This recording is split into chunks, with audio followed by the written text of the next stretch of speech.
لمكة يرحل المشتاق يبذل نحوها عمرا. الصلاة والسلام على المبعوث رحمة للعالمين. أما بعد، أيها الأحبة الفضلاء، مرحبا بكم من جديد. Karibuni tena kwa mara nyingine katika tarehe 17 ndani ya mwezi mtukufu wa Ramadhani, ikiwa ni halaka yetu ya 17 kwenye barnamiji yetu tulipatia kwa jina la Fadailu Makkah wal Madina. Msikilizaji mtukufu wa Kiislamu, bado tunaendelea kuishi na huyu bwana ambaye aliwafikiwa na Allah subhanahu wa ta'ala kuenda kuitekeleza ibada ya umra, akiwa amefikia katika mlima wa Safa. Amemuhallil Mwenyezi Mungu mara 3, akamkabiri Mwenyezi Mungu kwa kuleta takbira Allahu Akbar mara 3, akaleta dua mara 3, akarudia zoezi hilo mara 3 kama namna tulivyoona katika halaka iliyotangulia. Baada ya hapo tukasema kwamba anateremka, anaelekea Marwa. Tusimame hapa tukifahamu ya kuwa sa'i baina Safa na Marwa sunna ni 7 ashwat, ni raundi 7.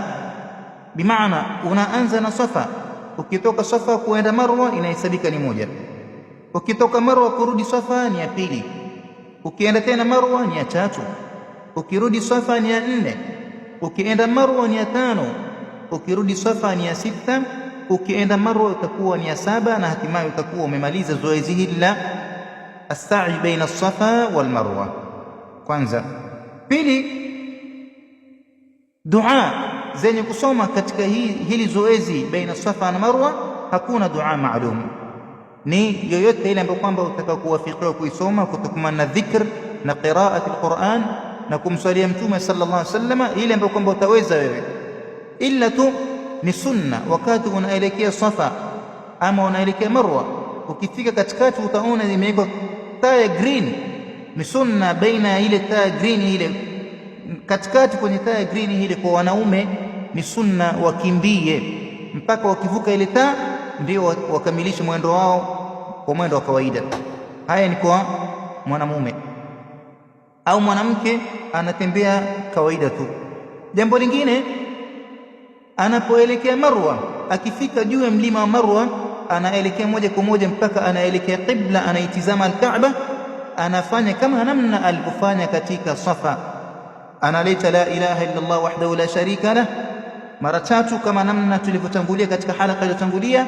Vile vile tulivyosoma, ataanza na takbira mara 3, ataleta tahlil la ilaha illa Allah wahdahu la sharika lah mara 3, ataomba dua. Baada ya kufanya hivyo mara 3 kama namna alivyofanya Safa, atateremka kutoka Marwa, ataelekea Safa. Akifikia Safa atafanya tena hivyo hivyo, atarejea tena Marwa mpaka akamilishe mara 7, na hatimaye atakuwa amemaliza sa'i Safa baina as-sa'i baina Safa wal Marwa. Na baada ya hapo itakayobakia ni kunyoa nywele zake, imma apunguze ama anyoe kipara, na kunyoa kipara ni bora zaidi. Ikiwa ni mwanamke, basi inapendeza kwake akati nywele kidogo, sehemu ndogo katika nywele zake, na mpaka hapo atakuwa amekamilisha ibada yake ya umra. تقبل الله طاعتكم والسلام عليكم. لمكة يرحل المشتاق يبذل نحوها عمرا. لمكة يرحل المشتاق يبذل نحوها عمرا. Koyama Image, sisi tunafikisha na Allah anaongoza.